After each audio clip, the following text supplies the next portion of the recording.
Hello and welcome back to Math 7195, Unit number 3, Video 1. Today we're going to be discussing Introduction to Discrete Probability Distributions.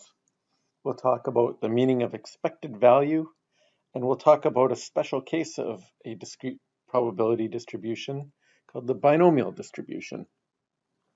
This is a unit where we will start to introduce basically, we will combine what we learned in Unit 1 and 2. We will combine descriptive statistics topics with probability.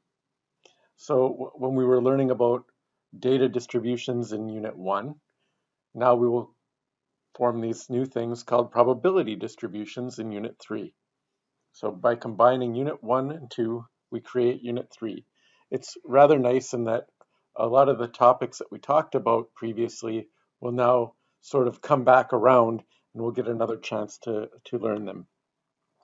The first thing we need to talk about before we can talk about a discrete probability distribution is a random variable.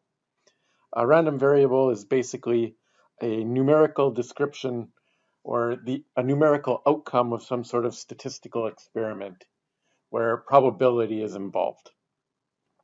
We have two different types of random variables: the discrete random variable and continuous random variable. In this unit, we'll focus on the discrete, and in the next unit, we'll move on to the continuous version. What's the difference between the two? Well, a discrete probability distribution or discrete random variable is an outcome that's essentially counted. I did an example here where we have the time to survey a building site in minutes. That is not a discrete distribution, as that is measured over time. That's a continuous or infinite scale. I'm not counting anything.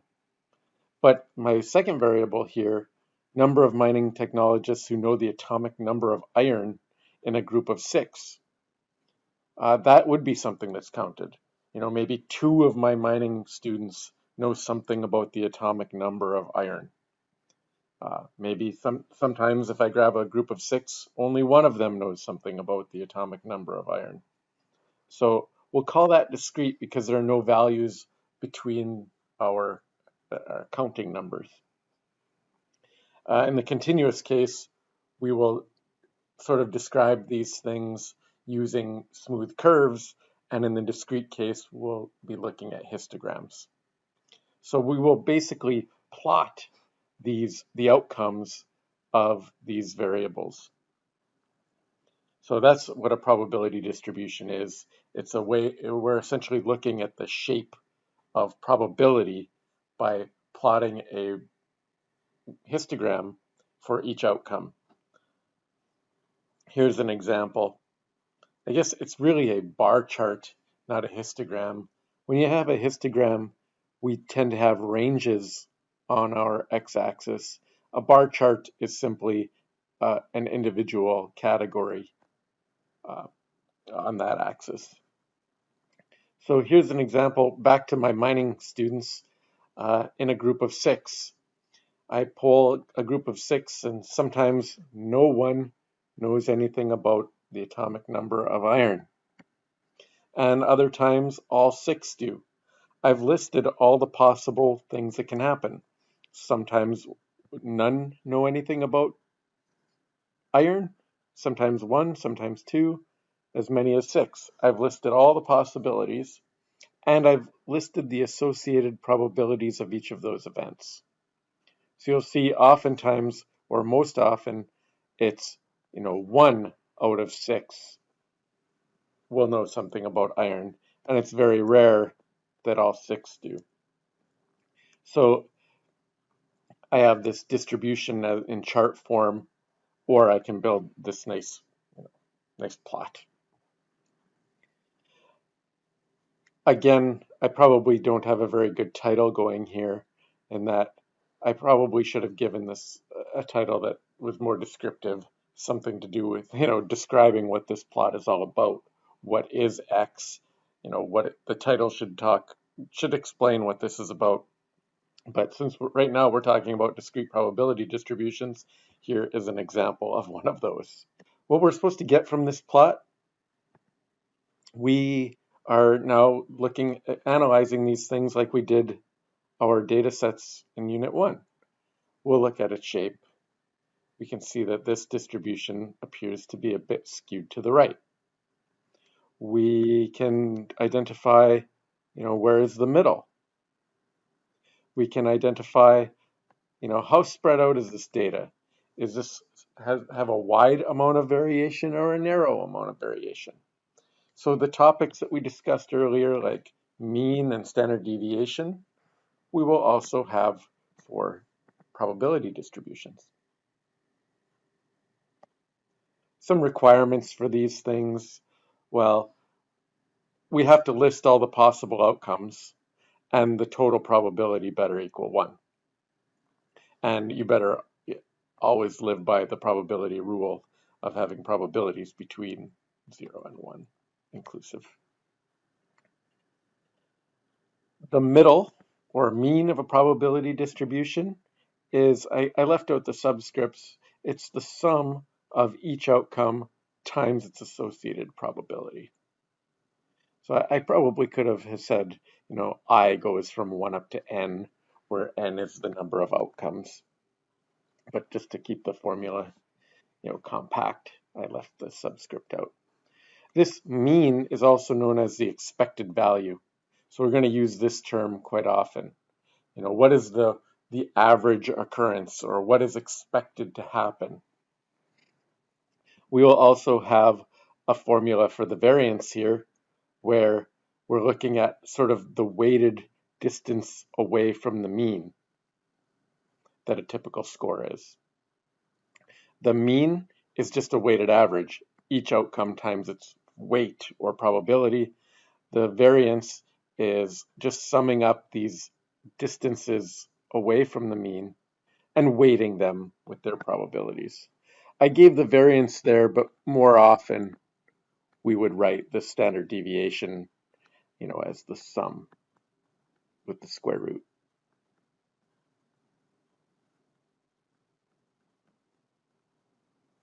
In this summation, each one of those differences gets multiplied by its probability. I did a little example here of the mining technologists again.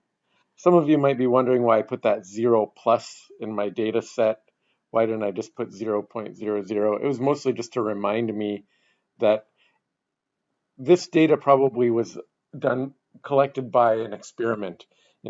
I'd collect a group of 6 students, ask them about the atomic number of iron, and then they'd tell me, I'd know how many of them knew something about iron. And I'd repeat the process over and over again to estimate these probabilities. And even though in all of my data, I never had a group of 6 where all 6 knew it, I don't want to say that the probability is 0, because it might happen. It just didn't happen in the experiment that I collected. So I put the little plus there just to remind me. I certainly could have written that as 0.00, and we would just assume that it was rounded to 3 decimal places and not necessarily impossible, as we defined as one of the probability axioms in Unit 2. To calculate the mean, we need to take each outcome times its probability. So I've done that here in this chart for each one. So 1 times 39%, 2 times 24%, 3 times 8%. And I ended up with this column here. And then I just added those all together, and that gives us the mean. For the standard deviation, there were 2 formulas given above. One is the computation version, and one is the more theoretical version. The computation one's easier if you're doing it by hand. I simply take each outcome, square it, multiply it by its probability, add those all up, and then at the end subtract the square of the mean. You can use algebra to prove the 2 equations are are equal. I don't think it's really worth our effort at this point to do that. We're mostly just going to use it. So yeah, I squared all the values. I multiplied them by their probabilities to get this column, and I summed them up. So in that formula, sigma is the sum of the x squareds times p of x minus mu squared. Well, that's then, sorry, I need a square root in there, the 2.405. And we already have the mean of 1.201. And we'll square that, and then we'll take the square root of the whole thing. You end up with 0.981. And these are, the units would be, mining technologists.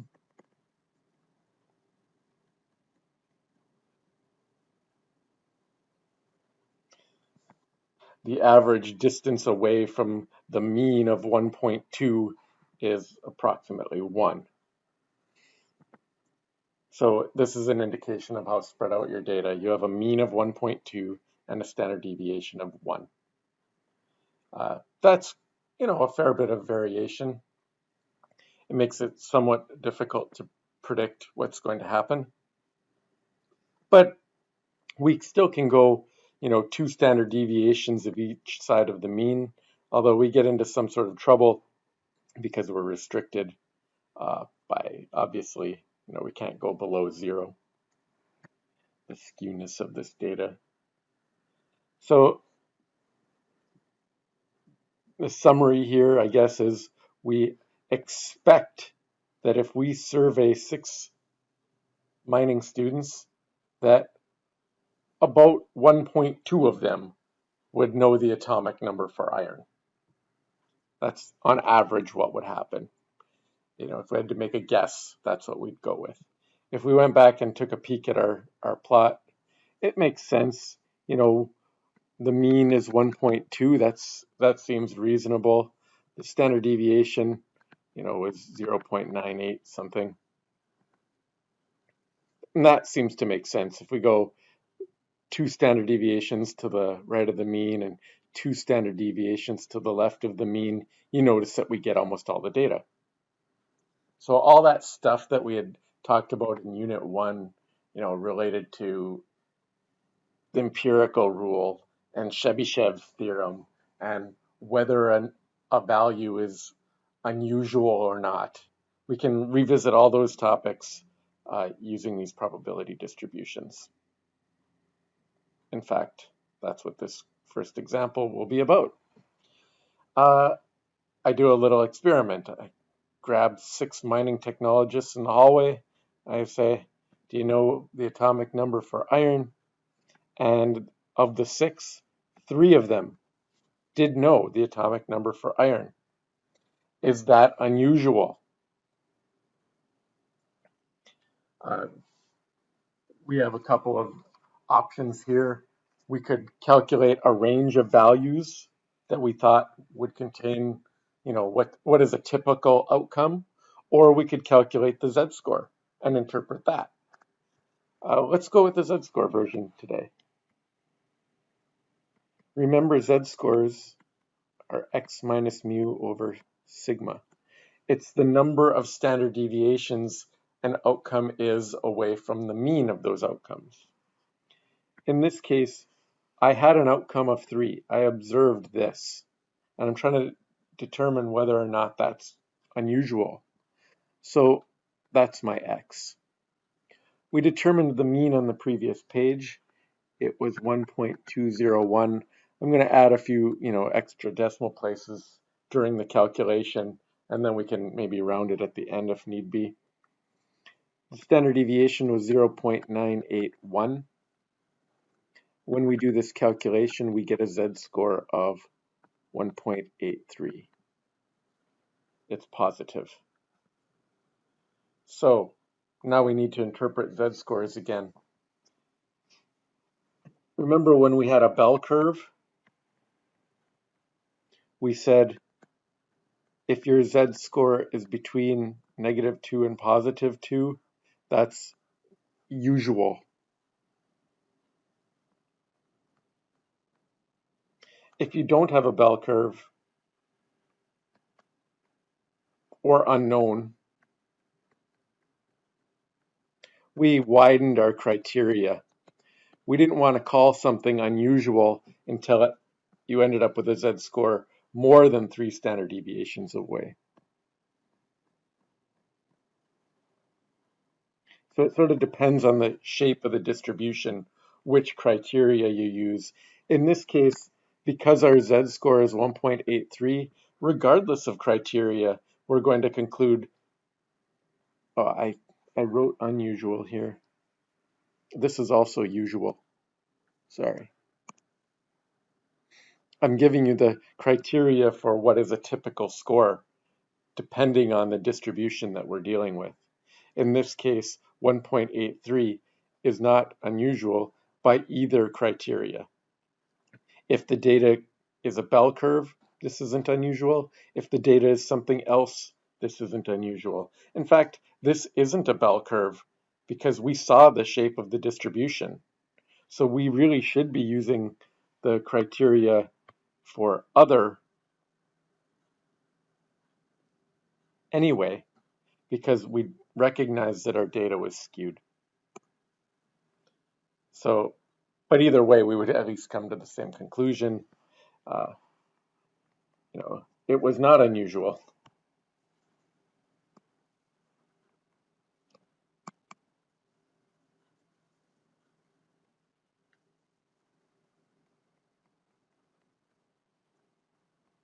It is not unusual to observe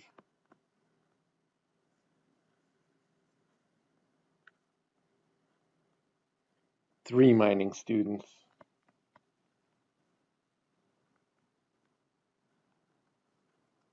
in a group of 6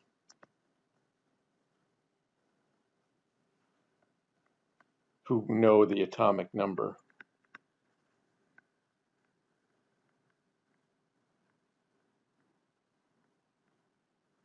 of iron.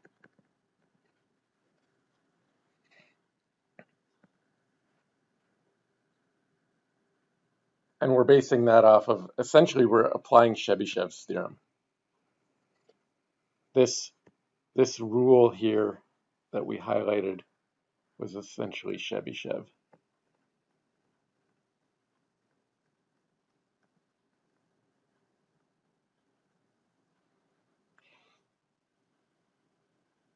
Chebyshev's theorem said at least 89% of all our data must be within 3 standard deviations of our mean. So we're approaching 90% even in the strangest shaped distributions, and most cases it's much higher than that. That's just a lower bound. So we're pretty comfortable using that as our range. So that was good review of stuff from Unit 1. I thought we'd do another application here, a real world one, where you have to make a decision. In the game of blackjack, there's a side bet that you can make occasionally. It works like this. When the dealer has an ace, the person you're playing against, there's a chance that they may have blackjack. It's relatively high that they might have blackjack.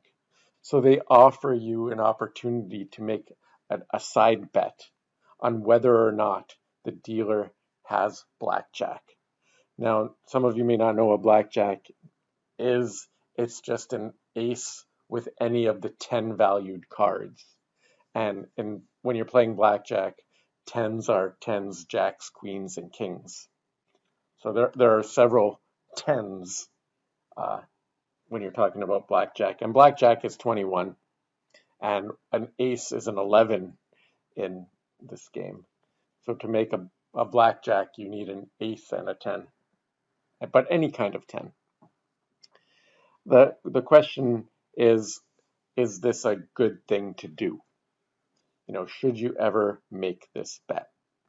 And the way it works is the dealer has an ace showing. They ask, do you want to make a bet?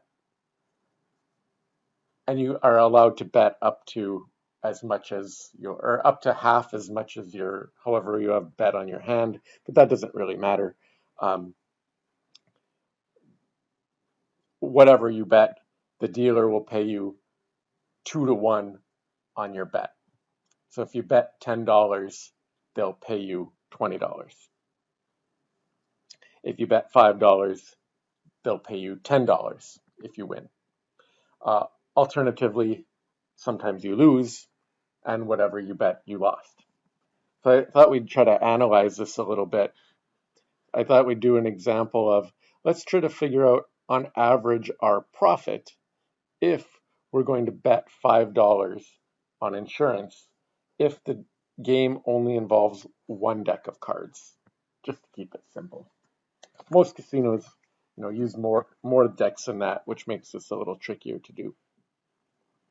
So if I bet $5 and the dealer does have blackjack, meaning after they have their ace, they get a 10 as their next card, then you actually win. You're betting on them having it. Alternatively, you bet your $5 and you could lose it. So I set up my random variable as profit. I either make $10 or I lose $5 if I'm a $5 bettor. Let's figure out the probabilities of these events. In order for the dealer to get blackjack, their second card would have to be one of the 10 types. And by 10 type, I mean 10 jack, queen, or king.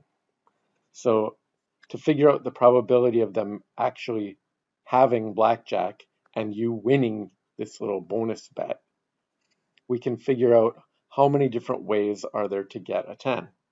Well, there's 10s and jacks and queens and kings. There are 4 types, but there are 4 of each of those cards, so there are 16 possible 10s. But there are only 51 cards left in the deck, because we saw one of them. The dealer has an ace, and then they're going to get another card. You have 2 cards too. Now, I'm making the assumption you haven't even looked at your cards. You're just playing this bet blindly,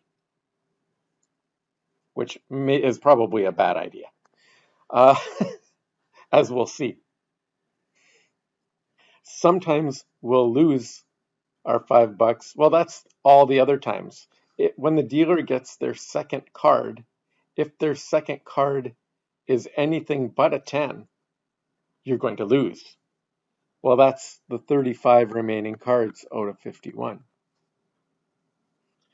To calculate our expected profit, we take our profit times the probability, our other profit times its probability, and then we add them up. The mean is the sum of the outcomes times the probability of those outcomes. So in this case, it's 10 times 16 over 51 plus -5 times 35 over 51. That ends up being, I think it ends up being -15 over 51, which is -0.29. So on average, we end up losing. We're losing 29 cents per $5 bet. So we probably shouldn't ever take this bet. I mean, it's just another way for the casino to make money off of us. So we just, whenever they say, does anyone want to take the insurance bet? When you're actually playing in a casino, most people do reject this. But should you always reject it is the question. The more interesting thing would be, suppose you actually look at your cards. So the dealer has an ace. And you look at your cards and they're terrible. You have a 3 and a 4. And then you peek at the person next to you and they have, say, a 5 and a 7. Dealer asks, do you think I'm going to get blackjack? What do you think this next card is going to be? In this case, you might want to take this bet. Let's analyze it. You'll win $10 if this card is a 10. There are still 16 tens left. I see an ace, I see a 3, I see a 4, I see a 5, I see a 7, but none of those are tens. So there are still 16 tens left in the deck. But now there aren't as many cards remaining in the deck. Now I'm looking at 1, 2, 3, 4, 5 cards. So I'm down to only 47 cards remaining in the deck. In the first example, I had 2 cards myself, but I didn't look at them. And because I didn't look at them, I left my total at 51. Because if I haven't seen them, they may as well still be in the deck. But in the second scenario, we're looking at our cards, and we can see they're not tens. So that means that there's a higher chance that this card will end up being a 10. It'll be 16 out of 47. So the probability that it isn't a 10 is 47 minus 16. So is that 31 out of 47?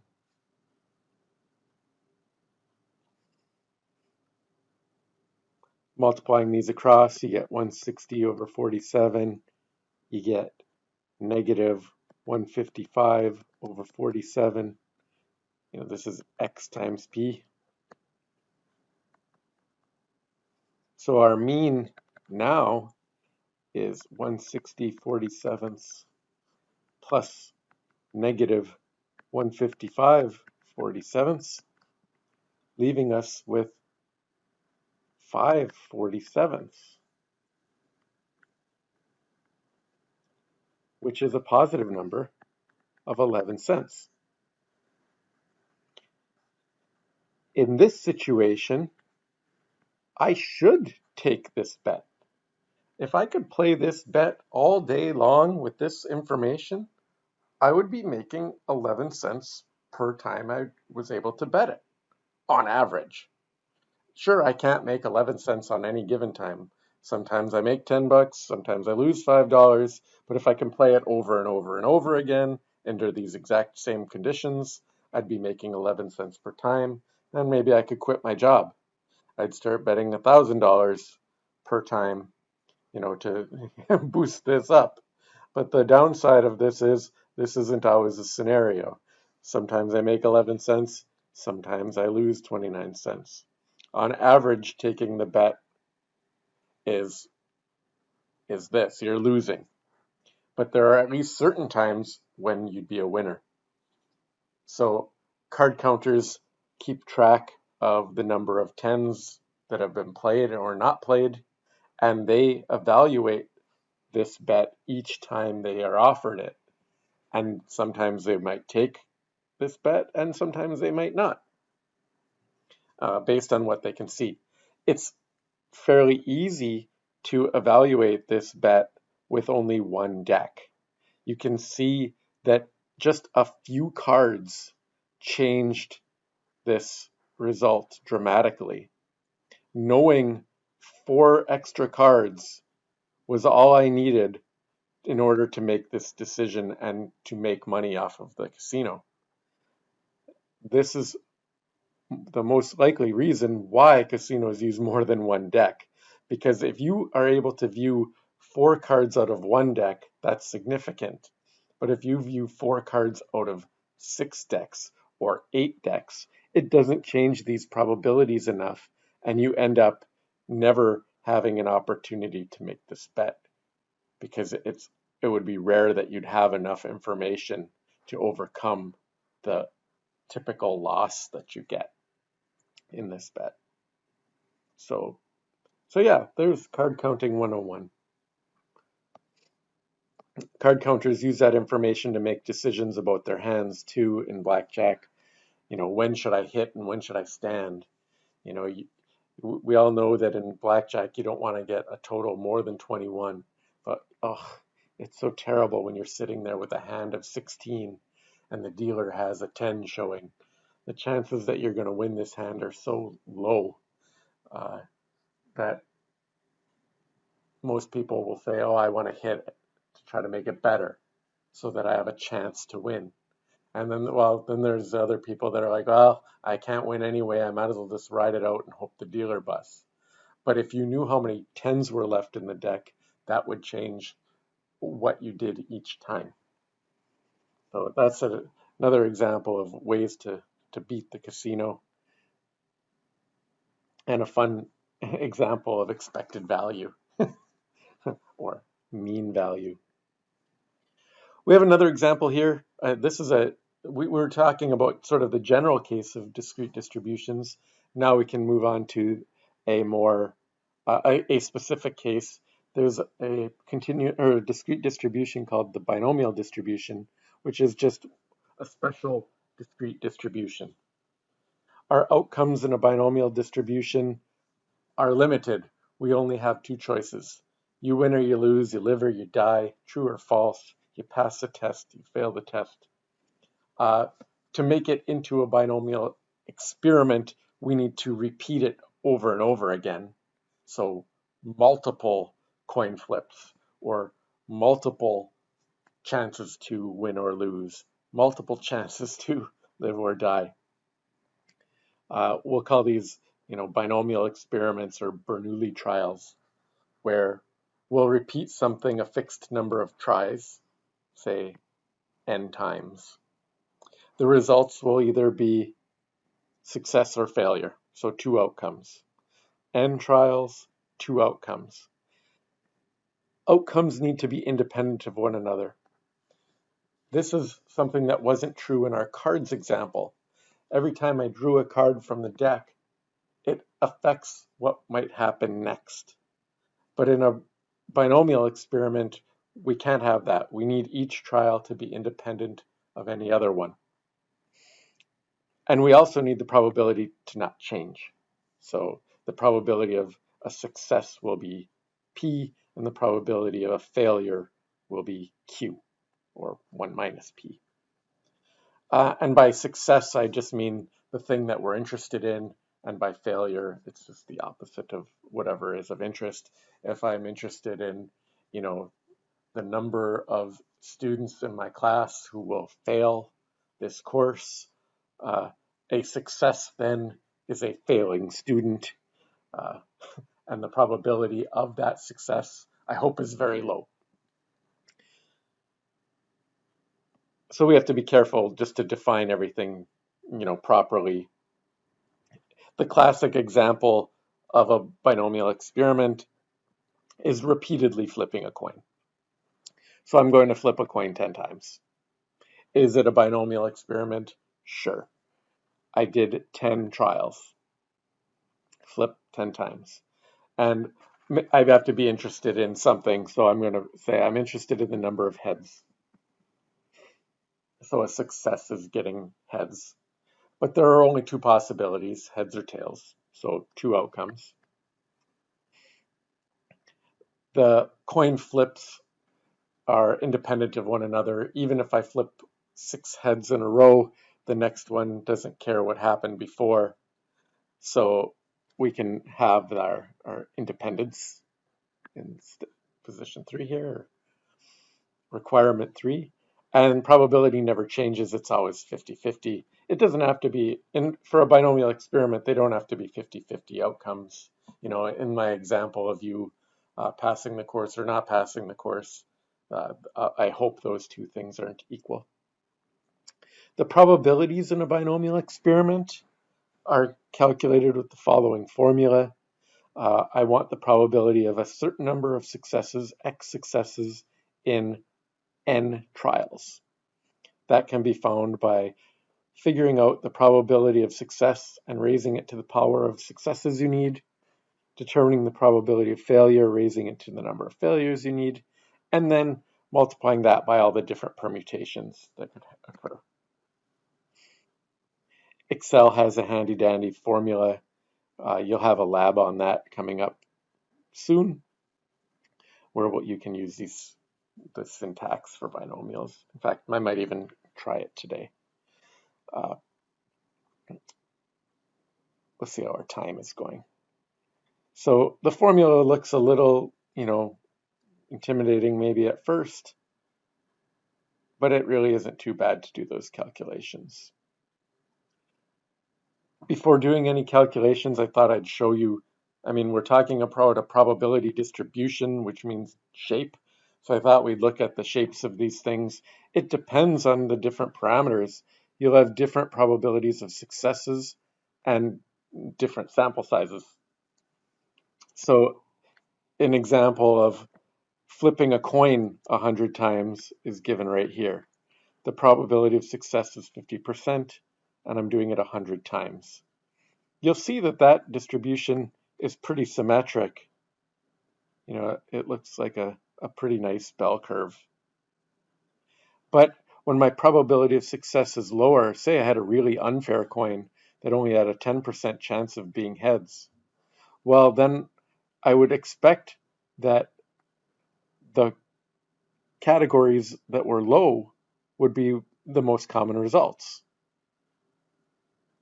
I plotted 25% here. Here's one that's 75% successes. You'll see that that one is skewed to the left. When the probability is below 0.5, it's skewed to the right. When it's above 0.5, it's skewed to the left. When it is 0.5, it's pretty symmetric. So we can evaluate these things that way. We can sort of use the empirical rule in this case, and we'd probably have to use more of a Chebyshev criteria the more skewed these things were, if we're doing that sort of thing. The mean of this distribution, we should be able to say, oh, I bet the mean is around there, the mean is there, the mean is there, and the mean is there. The mean of a binomial distribution, we said the mean of any distribution was the sum of the outcomes times the probability of those outcomes. But for the binomial, that simplifies greatly. If I have 100 things, 100 flips, and there's a 10% chance of being successful, how many times do you think I'm going to be successful? 10, right? You just multiply them.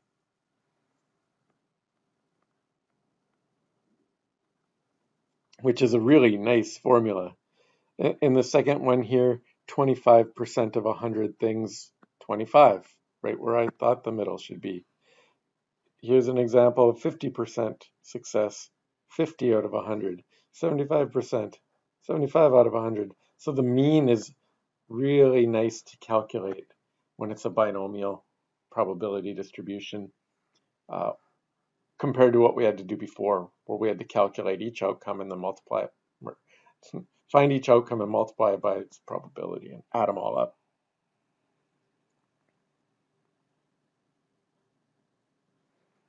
We can do a couple calculations here using that formula.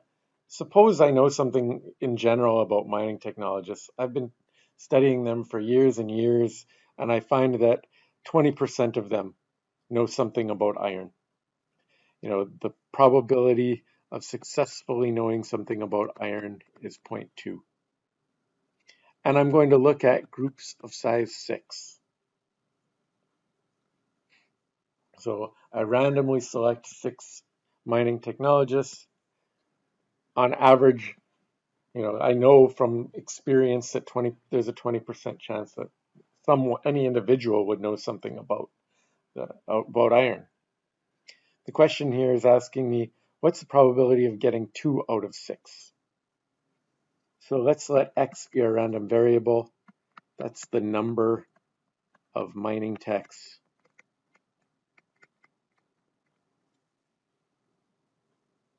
who know about iron.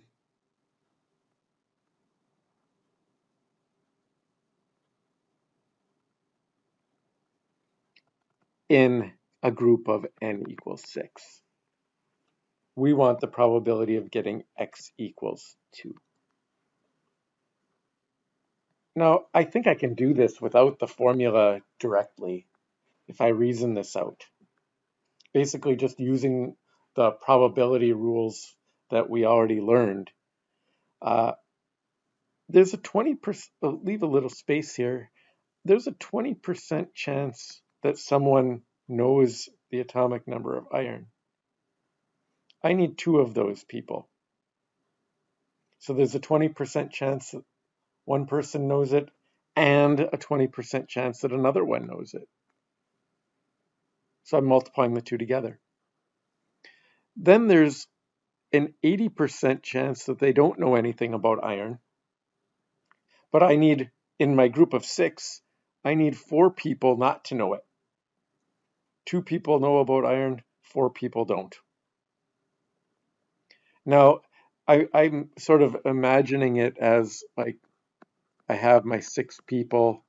The first one knows it, the second one knows it, and then the next 4, don't know it. I don't know why I use K and N. Knows and not knows, I guess. If it were this order, it'd be 0.2 times 0.2 times 0.8 times 0.8 times 0.8 times 0.8. That's one way it can be arranged. But that isn't the only way. We could rearrange it, the first person doesn't know it, then the next 2 do know it, etc. All the different permutations. They're all possible choices. So we need to figure out all the different ways of arranging these things. Basically, if I swap these 2 around, it doesn't change it. So this becomes that Mississippi rule problem where I have 6 things. If they were all unique, there'd be 6 factorial ways of mixing this up. But 2 of them are identical. I have 2 people that know something about iron. I don't care anything else about them. So as long as they know something about iron, they're the same to me. So I have 2 factorial ways of rearranging those 2 knowers, and I need the 4 non-knowers. We can grind this calculation out. If you're good with your factorial, it goes 6 times 5 times 4 times 3 times 2 times 1 over 2 times 1 times 4 times 3 times 2 times 1. And then we still have the rest. The nice thing about doing that is, you get all that cancellation. And we can actually see how many ways were there of rearranging this. It looks like it's going to be 30 divided by 2. There are actually 15 permutations of this.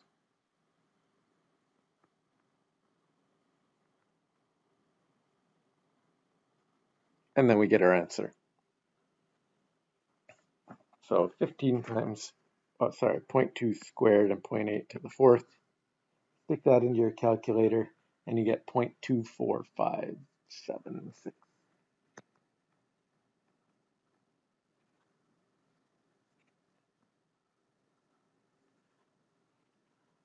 If you're more of a formula kind of person, we could go back and look at that formula for a second. In our example here, we had n equals 0.6, or sorry, 0.2. Sorry, n is not point anything. N was 6, p was 0.2, and q is 0.8, or 1 minus p. So we can just plug everything into this thing. We want the probability of 2 successes in 6 trials. So our n is 6. Then we'll have 6 minus 2. X is 2. P is 0.2. X is 2. 1 minus P is 1 minus 0.2. And then n was 6. And X was 2. And you'll see that this matches what we did when we were just reasoning it out.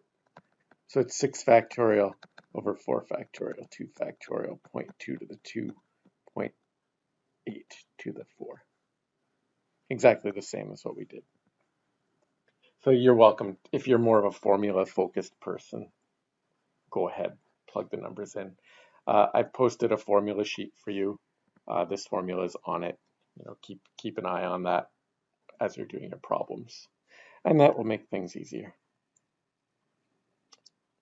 The next question, there's a part B here. It looks like it's kind of long. Find the probability that at least 3 among 6.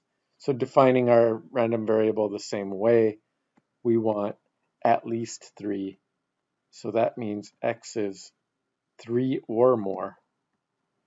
Be careful with the interpretations here. At least 3, more than 3, fewer than 3, at most 3.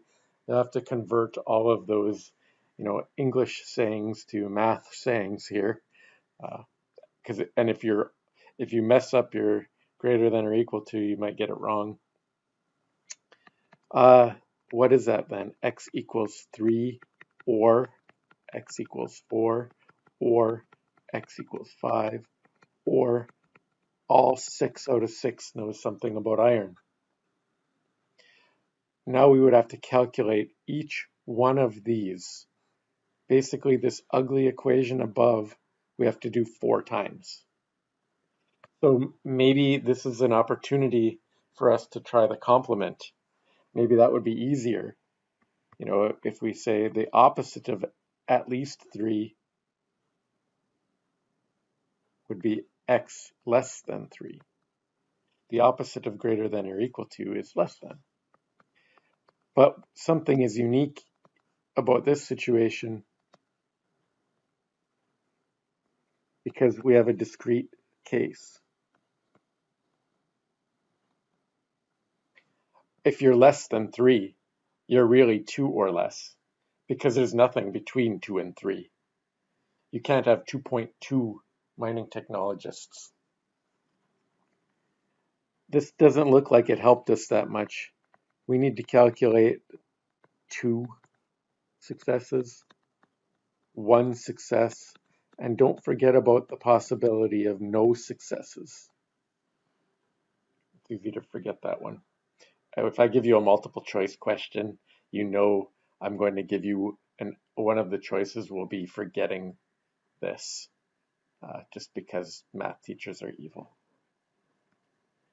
Doing this calculation, we have 6 possibilities. I have 2 successes. Well, heck, we already did this one. At least we did save ourselves that. This one is 2, 4, 5, 7, 6. I guess this did help us because we just have to calculate 2 more. Otherwise, you hate these at least problems when the number is sort of in the middle of the pack. It's really nice when it's a value close to one of the ends, because then doing the complement can save you a lot of work. The probability of exactly 1 student out of 6 will be 6 factorial over 1 factorial and then 5 factorial. 0.2 to the 1, I need 1 person who knows it, and then 5 that don't. And then the last one will be 6 factorial over 0 factorial and 6 factorial. There's a 20% chance of someone knowing the atomic number of iron, but I don't want any of those. I want them all not to know it. All 6. When you're doing the calculations here, remember that 0 factorial is just 1. So this whole term here is just going to equal 1. 6 factorial over 1. Or sorry, 6 factorial over 1 times 6 factorial, the whole thing will then be 1. After punching all this into our calculator, we would come up with 0.0988. That's our final answer. If we're an Excel person, This is actually pretty nice. There's one, we just use one function and we can solve these things. Maybe I'll do that. I think I'll do that. You'll probably do a lab on it, and maybe in the next lecture I'll show you uh, how to get these values in Excel rather than doing all this grunt work, because this is a bit tedious, particularly when you have to add up a bunch of them. I think that's enough for this video. We will continue on with more binomial distribution in the next one, but this is a good introduction to it. I hope you have a great day, and I will see you next time.